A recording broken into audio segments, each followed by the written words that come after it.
somebody told me when I became a farmer that as a small-scale organic farmer, you have a list of 100 things that you must do every single day. Your job is to pick which 3 of those you're going to do. So that's pretty much how it is with farming. You need to be prioritizing every day and shifting your priorities based upon what's actually happening in your field or within your business.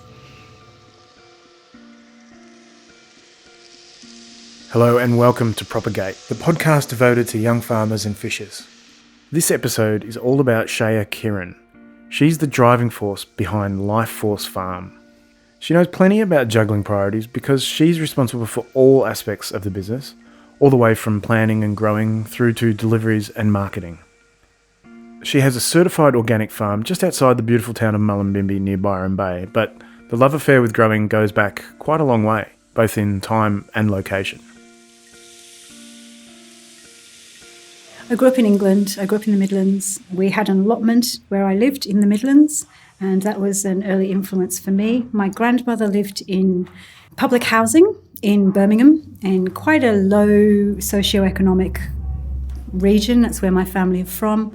However, she always had this garden in her council house that was just bursting with flowers, just absolutely bursting with flowers. And it was such a contrast to the rest of the community, and it just made a huge impression on me. So I first started growing flowers with my grandmother from the age of when I could walk. Yeah, in her tiny little plot. I don't think a lot of people understand how common allotments are in Europe because we don't see them here. But it's kind of what you're doing. Yes, that's correct. In Europe and in many other places around the world, food production for your family is actually something that the family take responsibility for, which is why they're needing an allotment. Generally, I found here in Australia, it's not so much of a culture for people to have their own vegetable patches in amongst their gardens. It is becoming more that way now. But the culture we came from is that you really have to provide a good portion of your own food as well as buy your food. So the allotments really through Europe and through England and, definitely through other countries in Punjab and Turkey, they're a really important part of how we feed ourselves as a community. Yeah. I'm wondering how you wound up here because you've probably done some other things as well, I'm guessing. Yes, I came to Australia with my family to do high school here. And when I finished high school, I ended up doing a degree in Bachelor of Science, majored in clinical biochemistry and microbiology. And after that, I was really interested in science. I've always been very scientifically minded, and I really wanted to. I got really interested in medical science and natural science and how these things work in the body. I did pharmacology, clinical biochemistry, etc. I got really disillusioned with how the pharmaceutical industry worked and the drugs and, just the approach generally of medicine in that space.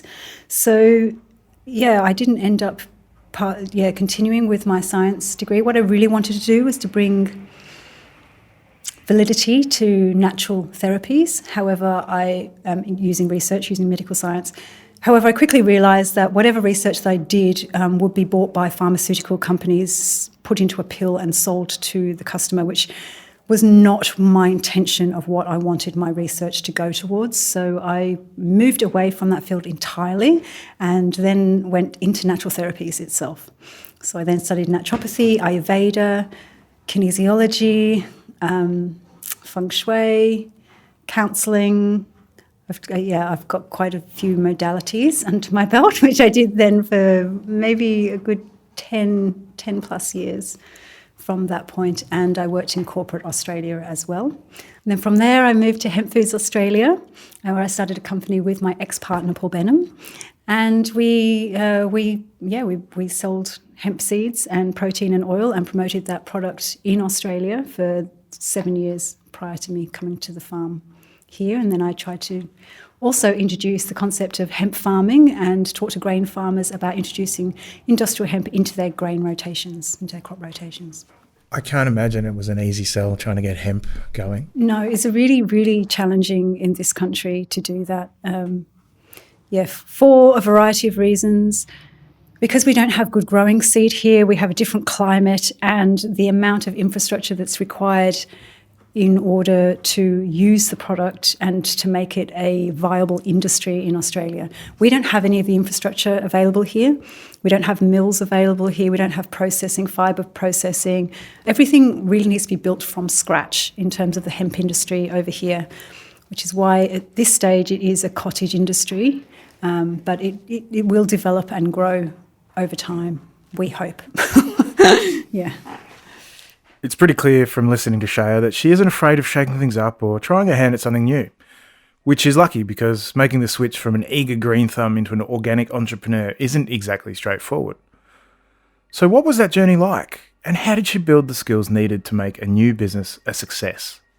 My learning curve was from a gardener to a commercial grower. So I tried lots of different systems and just started reading books, starting with Elliot Coleman and market gardening books, and just proceeding all the way through to Connor Crickmore and the North American Canadian farmers that are very much sharing knowledge around biointensive agriculture and how we can make it sustainable and how we can feed communities cheaply. This is a biointensive model, just under 1 acre of land. With biointensive agriculture, this system kind of developed from France. And it's a way that we're planting really, really densely on the beds and providing really good soil fertility. And when we do that in this format, we can get an enormous yield off a small amount of land. I wonder how you feel when you look around here, because it's quite a nice little patch you've got here. Yeah, it's very peaceful. I just love working outside. This is my office. So this is the best part of the job for me, is being able to work outside, planting, bed prepping, weeding, harvesting. I love all of this part of the business. And of course, what you see is only 50% of the business.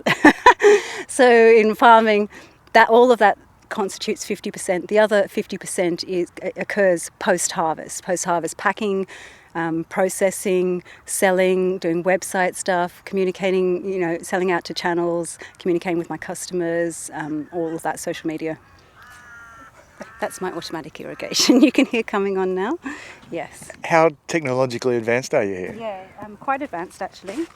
So I can show you that as well. So this system exists in here, and it's a computer. And it will run, so basically it runs through and it connects to an app on my phone. So through this connection, I'm able to, theoretically, anywhere on the planet that I can get access to my Wi-Fi, I can turn my irrigation on and off and modify which zones are being watered for how long and how frequently.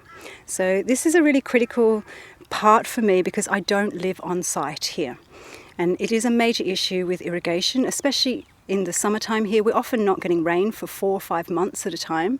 And if I needed to come and be present and turn the irrigation on and off, it just doesn't work, in my life. Yes. That's a pretty good example of working smart.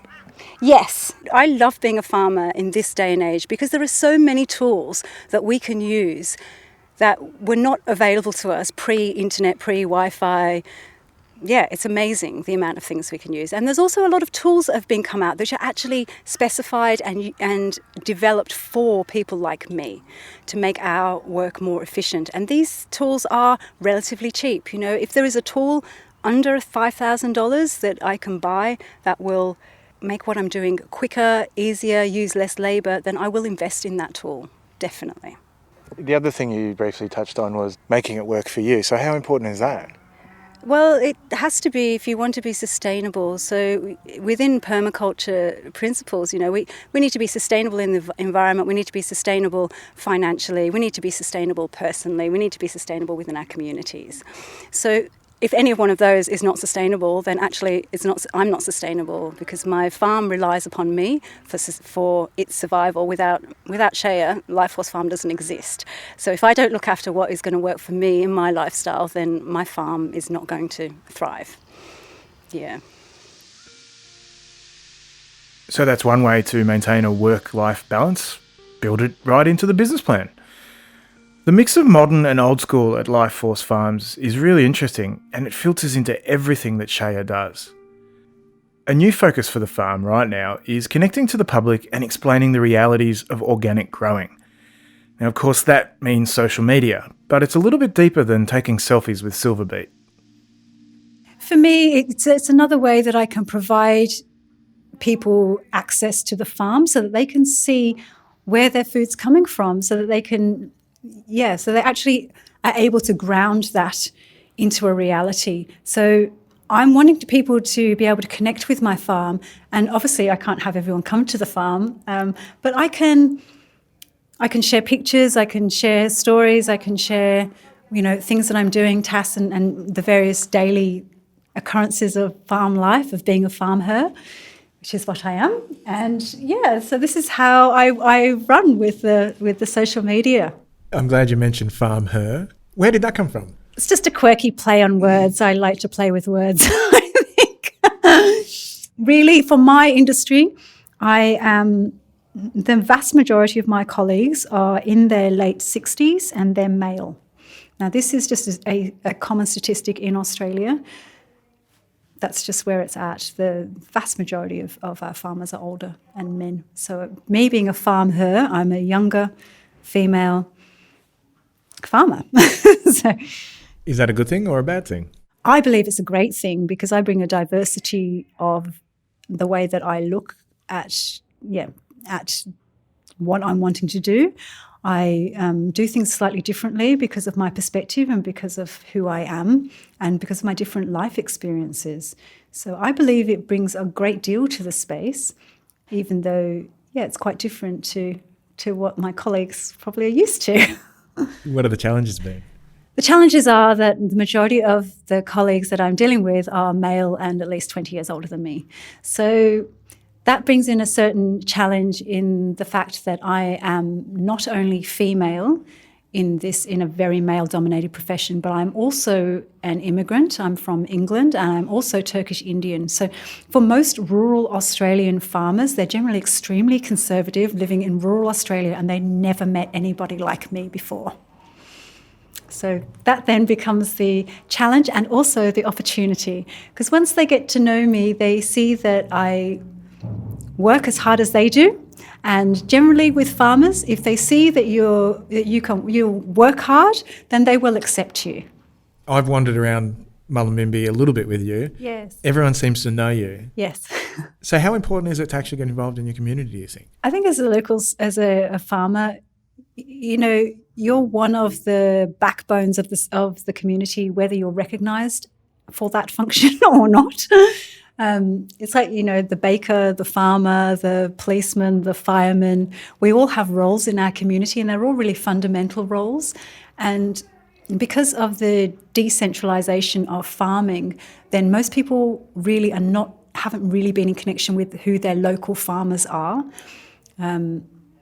Because the production is decentralised and often just operating through larger markets. Because I'm selling my produce locally and I'm selling it branded as my farm, then it's obviously in my interest that people get to know who I am. That's right. I understand that, but it seems to me that there's a little bit more than just purely commercial reasons behind it. Yes, that's correct. It is that. As I said, I'm wanting people to understand the role of farming and how important it is. We can get very concerned on Earth with all of the other distractions of all the other things that are going wrong.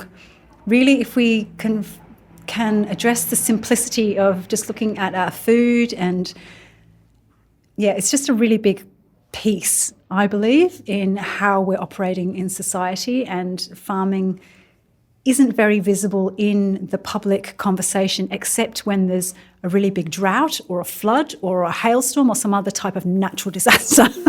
Then we get all the farmers talking about the natural disaster.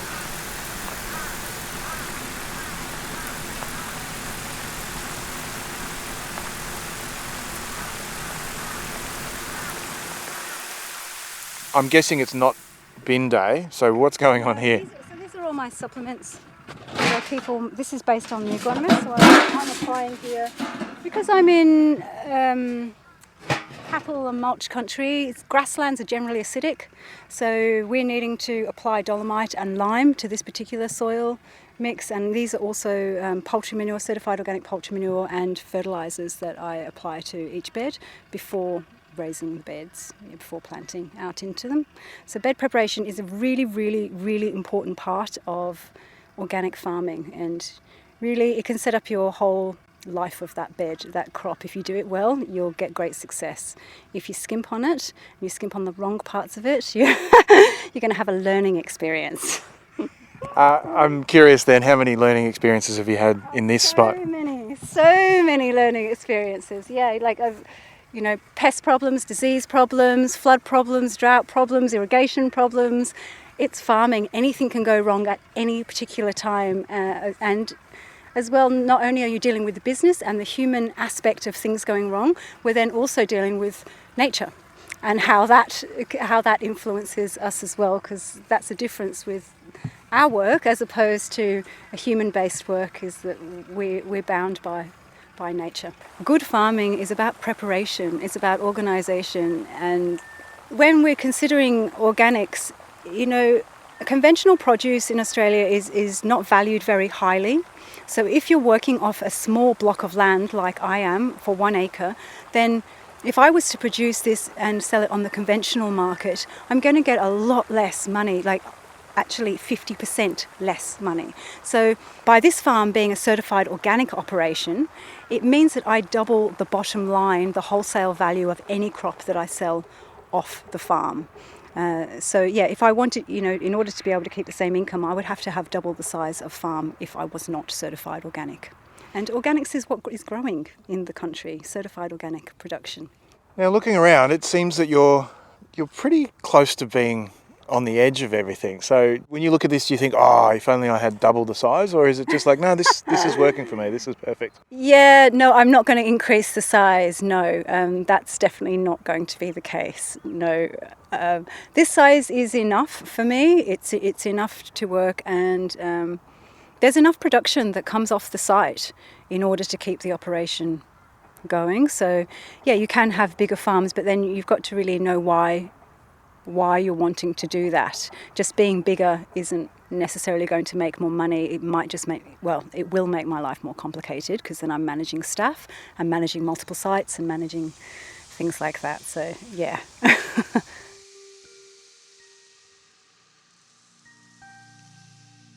So there you have it. Bigger isn't always better, especially if it means making your life and business more complicated. Because isn't life complicated enough already? Massive thanks to Sheia from Lifeforce Farms, who took the time out to show me around her property, and a very special thanks to the wonderful people of Mullumbimby, who found us a nice quiet spot on the main street to have a chat. There is nothing like country hospitality. We hope you enjoyed this episode of Propagate, which is proudly brought to you by the New South Wales Department of Primary Industries Young Farmer Business Program. If all of this talk about growing has inspired you, we would love it if you could help us grow with a review on your favourite podcast platform. My name's Corey Haig. Thanks for listening.